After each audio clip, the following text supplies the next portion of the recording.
In today's video, I'm going to teach you how to create and manage a checklist in ClickUp.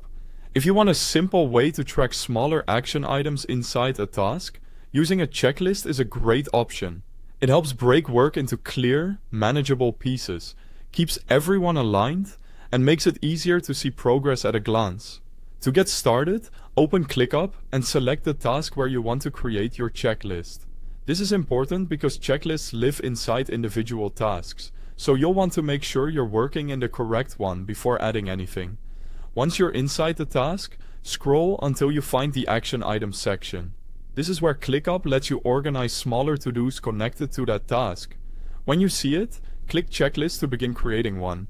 Next, enter a name for your checklist.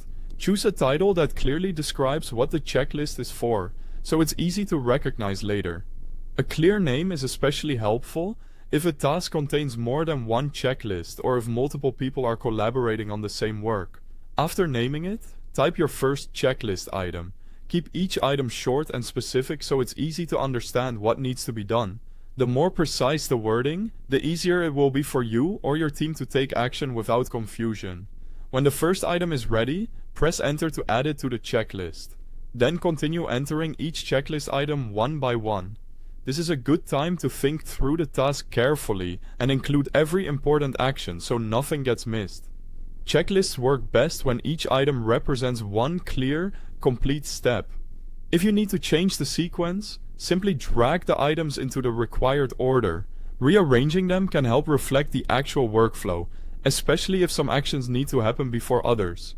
Keeping the list in the right order makes the task easier to follow from start to finish. You can also assign checklist items to team members.